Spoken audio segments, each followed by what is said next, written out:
ಅಯೋಧ್ಯೆಯಲ್ಲಿ ಭವ್ಯ ರಾಮ ಮಂದಿರಕ್ಕೆ ಭೂಮಿ ಪೂಜೆ ನಡೆಯುವ ಸಂದರ್ಭದಲ್ಲಿ ಪುತ್ತೂರು ವಿಶ್ವ ಹಿಂದೂ ಪರಿಷತ್ ಜಿಲ್ಲಾ ಕಾರ್ಯಾಲಯದ ವಜ್ರ ಸಂಜೀವಿನಿಯಲ್ಲಿ ಅಯೋಧ್ಯೆಗೆ ತೆರಳಿದ್ದ ಕರಸೇವಕರನ್ನ ಗುರುತಿಸಿ ಗೌರವಿಸುವ ಕಾರ್ಯಕ್ರಮ ನಡೆಯಿತು.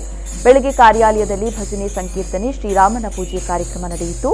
ಬಳಿಕ ಅಯೋಧ್ಯೆಗೆ ತೆರಳಿದವರ ಪೈಕಿ ಶೇಖರ್ ನಾರಾವಿ, ಗುಣವಂತೇಶ್ವರ ಭಟ್, ಸುರೇಂದ್ರ ಆಚಾರ್ಯ ಮತ್ತಿತರರನ್ನ ಗೌರವಿಸಲಾಯಿತು.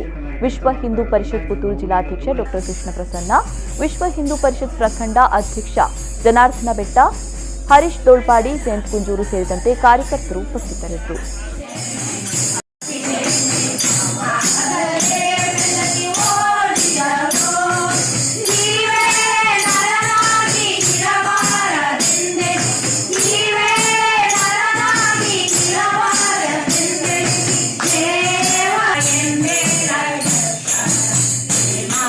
ನಮ್ಮ ಸ್ವಾಭಿಮಾನಕ್ಕೆ ಧಕ್ಕೆ ತಂದಿದ್ದಾರೆ. ಅದನ್ನ ಕೆಡವಿ ರಾಮ ಮಂದಿರವನ್ನು ನಿರ್ಮಿಸಬೇಕು ಅಂತ ಹೇಳುವಂತಹ ತೀರ್ಮಾನದಲ್ಲಿ ಹಲವಾರು ವರ್ಷಗಳಿಂದ ಹೋರಾಟ ಮಾಡುತ್ತಾ ಬಂದು ಸುಮಾರು 500 ವರ್ಷಗಳ ಹಿಂದಿನಿಂದ ಹೋರಾಟ ಮಾಡಿ ಹಲವಾರು ಸರಿ ನಮ್ಮ ಕಾರ್ಯಕರ್ತರು, ಹಿಂದೂ ಧರ್ಮದ ಯುವಕರು ಪ್ರಾಣವನ್ನು ಕಳಕೊಂಡು ಕೊನೆಗೆ 90ರ ನಂತರ ಇದಕ್ಕೆ ವಿಶೇಷವಾದಂತಹ ಹೋರಾಟದ ಒಂದು ದಾರಿ ಪ್ರಾರಂಭ ಆಯಿತು.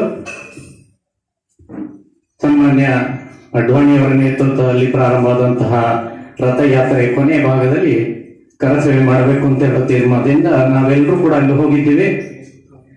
132 ಜನರ ತಂಡ ಪುತ್ತೂರಿಂದ ಧರ್ಮಸ್ಥಳಕ್ಕೆ ಹೋಗಿ, ಧರ್ಮಸ್ಥಳದಿಂದ ಮಂಗಳೂರಿಗೆ ಹೋಗಿ ಕಾರ್ಯಾಲಯದಲ್ಲಿದ್ದು ಅಲ್ಲಿನ ಮರುದಿವಸ ಬೆಳಿಗ್ಗೆ ನಾವು ನಮ್ಮ ಪ್ರಯಾಣವನ್ನು ಪ್ರಾರಂಭ ಮಾಡಿದ್ದು.